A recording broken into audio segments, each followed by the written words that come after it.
As more and more people discover the wonders of dynasty fantasy football, it seems like startup drafts are becoming more of a year-round activity. And personally, I'm all for it because I think startup drafts are a uniquely fun experience in dynasty and in fantasy sports in general. I did one back in December. I'm in another one right now.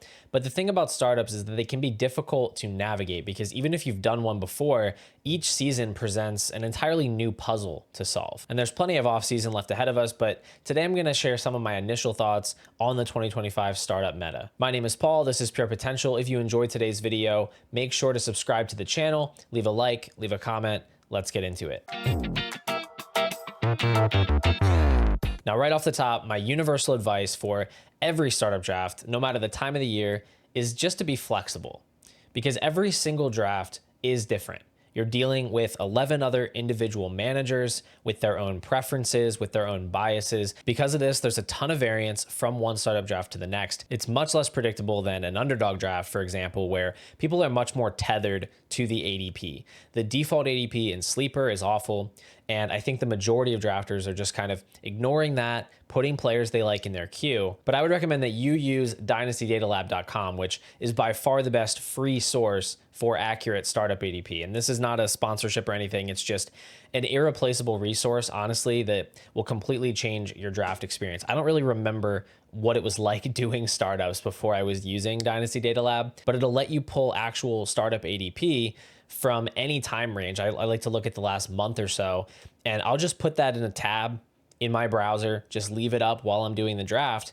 And you can customize it. You can customize the time frame, like I said. You can also customize whether you want a startup with rookie picks as draftable assets, kickers as rookie picks, or if you want rookies to be included in the startup pool. You can customize it to your own specific scoring settings if you want. You can check on tight end premium. You can look at one quarterback versus superflex. I will put a link in the description to Dynasty Data Lab if you want to check it out. But that's the source that I'll be citing for startup draft data. There's been a few hundred startups done in the last month, and that is where I'm getting my information as far as where players are going right now. Next, I want to hit on a common mistake that I see really all too often and just say your job in a startup is not to fill out your starting lineup. You're not just going to go down the line and say, okay, quarterback in round 1, wide receiver in round 2 and 3, running back in round 4, and try to build the most screenshot-worthy team that you can build. I said this in my strategy guide from last summer, but it can be helpful to think of a startup draft like Monopoly. The best strategy in Monopoly is just to buy every property that you land on so that you can accumulate wealth rather than fixating on specific properties that you prefer. And in the same way, you should be prioritizing value in startup drafts rather than trying to fill out your lineup or target specific positions. And this is especially true if you're drafting right now because it's February. Week 1 is half a year away. We've got free agency and the NFL draft ahead. A lot of things are going to change. A lot of players are going to gain and lose value. You will have plenty of time to make trades and address a positional need. But what you won't be able to do is replace lost value that is sacrificed by reaching for specific players at specific positions because you think you need to lock in your week 1 lineup right now. Now, I will say quarterback might be the one exception to the ignore positions and simply draft value strategy, at least in Superflex, which is what I'm talking about specifically. In one quarterback, you can do whatever you want at the quarterback position. It doesn't really matter. In Superflex, I do not recommend fully punting the quarterback position in your startup draft because it can be really difficult to trade for quarterbacks after the startup is over.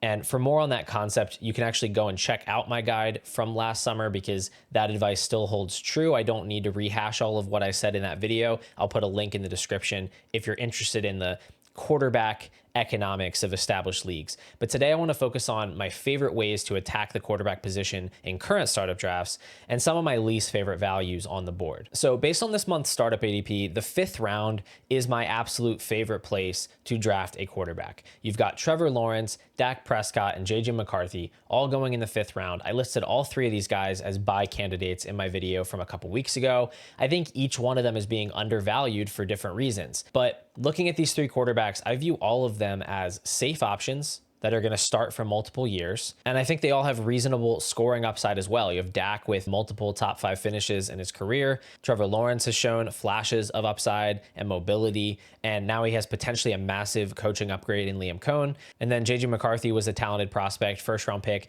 being dropped into an offensive system that just made Sam Darnold into a QB1. So I think that there's a really good mix here of floor and ceiling with these quarterbacks. And I'm absolutely going to be trying to get at least one of those guys in every startup draft that I do this offseason. Really, I think the only risk in going after this group is that there is a huge drop off at quarterback that comes shortly after these guys are off the board. You've got Tua going in round 6, who's a little bit of a safety net if you miss on these other guys, but then you've got Richardson round 7, Darnold in round 8, and no other quarterbacks going off the board before round 10. So it gets really gross, really fast, and it can be a little bit risky if your league turns out to be more quarterback thirsty than you anticipate and those guys come off the board before you have a chance to get one of them. But this isn't as much of an issue if you've already drafted a quarterback. So for this reason, I actually love round 5 as the spot to get your QB2.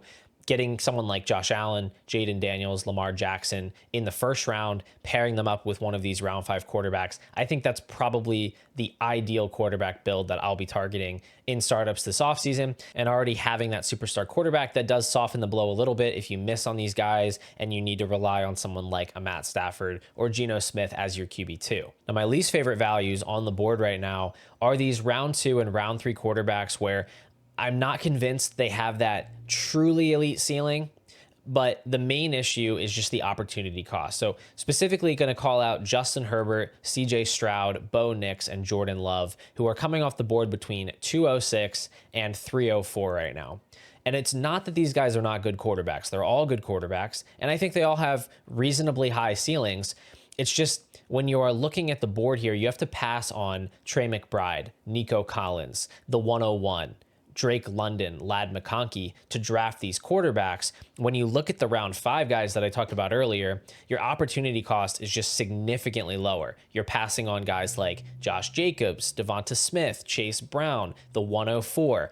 I would much rather pair one of these superstar wide receivers, running backs, tight ends from the round 2-3 area with a Dak, a Lawrence, or a JJ McCarthy, as opposed to the other way around where I get CJ Stroud and Chase Brown, right? That just doesn't seem like as good of a combo to me. So I'm not against rostering those guys in established leagues where I can trade for them or I already have them on my team. But when it comes to just the linear nature of a startup and how each pick has an opportunity cost based on the ADP, I prefer to swap that, take the quarterback later, and get the superstar skill position guy earlier.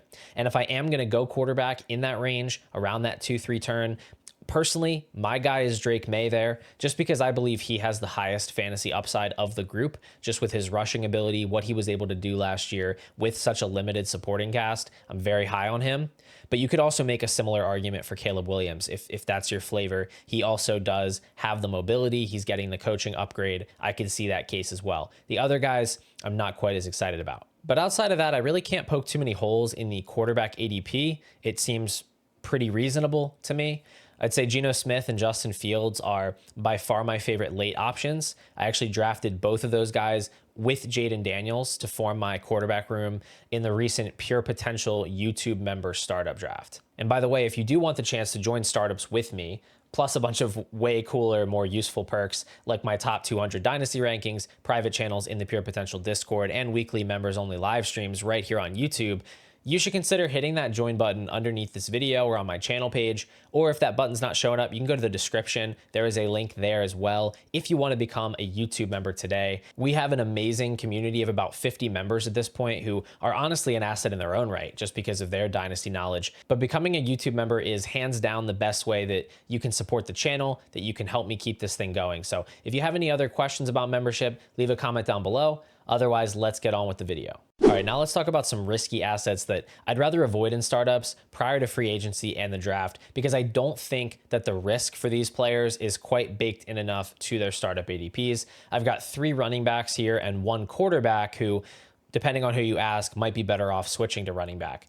And we'll start with that quarterback who is Anthony Richardson, coming off the board at 701, the QB 23. He is being drafted right now, on average, of course, before the 107, before George Kittle, before DK Metcalf. And I think there's just too much risk here with Richardson, given Chris Ballard's comments last month when asked by Nate Atkins of the Indianapolis Star. He reported that the team will have competition at the quarterback position next year in order to push Anthony Richardson and back him up.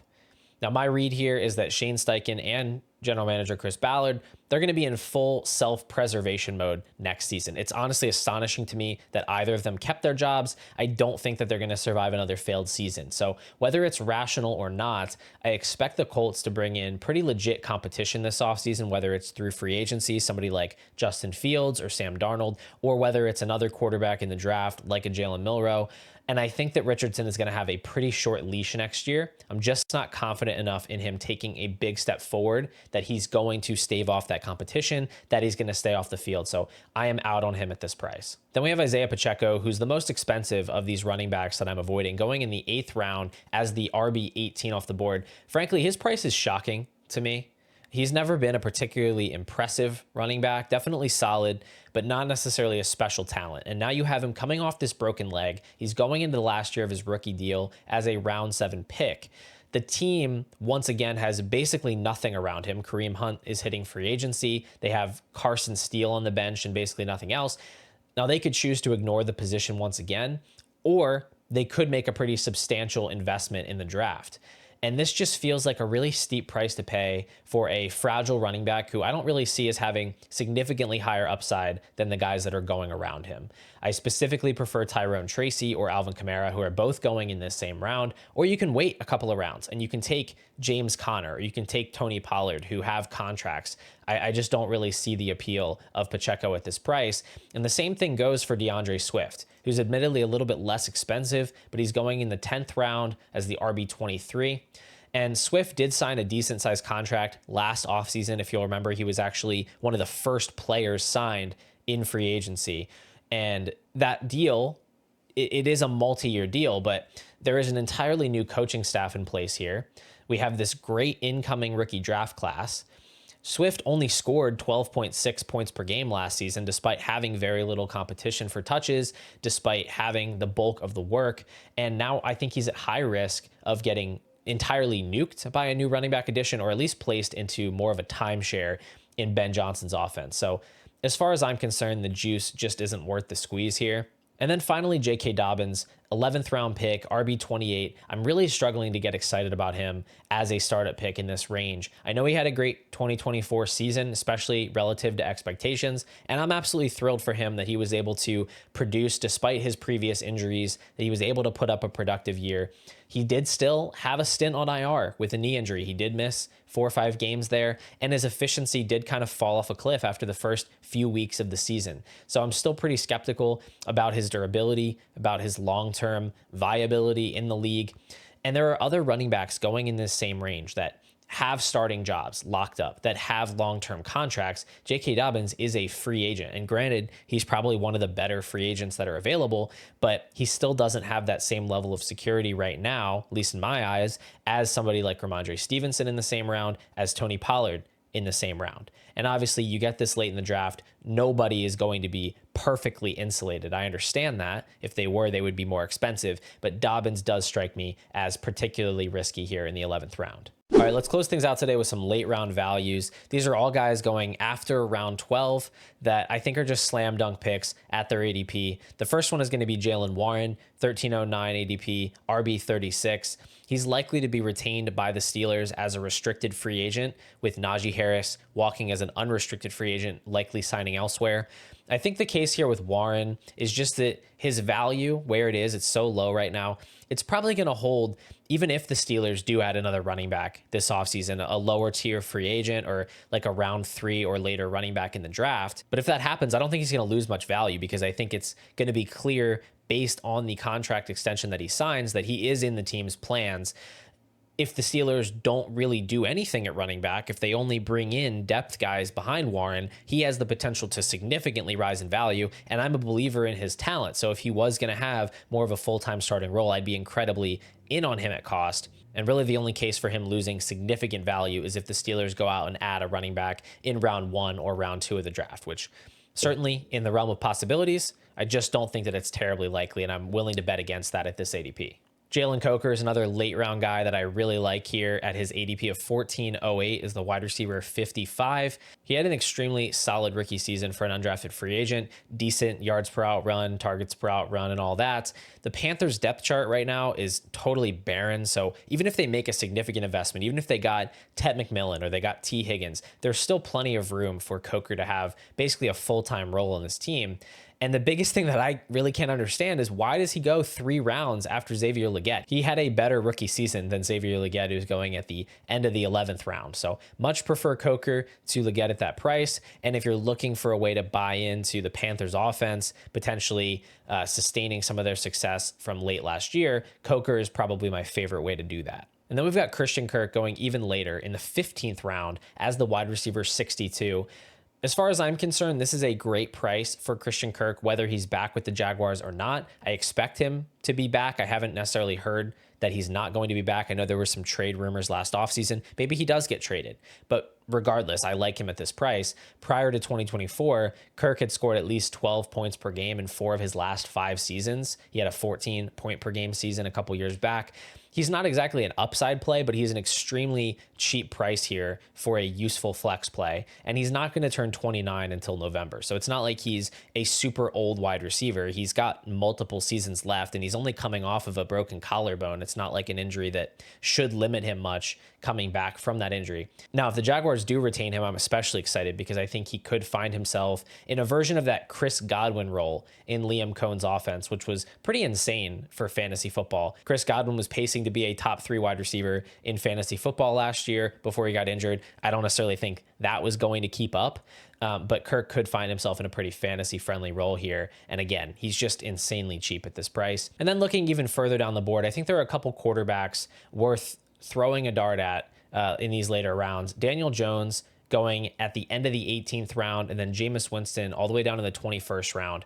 You know, at this point, these guys are bridge quarterbacks, obviously. They're not long-term starting options, although I guess the same could have been said for Sam Darnold last offseason, and he's looking down the barrel of a likely multi-year extension somewhere. But yeah, I don't think it's likely these guys are going to be intentional starters in multiple consecutive seasons for teams. But there is a clear shortage of quarterback talent in the league right now, and most likely there are only 2 quarterbacks in the draft that have a shot to start in week 1. That's Shedeur Sanders and Cam Ward. So this really means that either of these guys could sign with a team that's in no man's land like the Raiders. Maybe they can't get the top quarterbacks. They decide to just go with a cheap guy to fill in and figure things out later. Or they could be a sacrificial lamb. They could be a bridge quarterback for somebody like Jackson Dart or Jalen Milroe who develops on the bench. Maybe they play half the season before they get benched and the rookie comes in.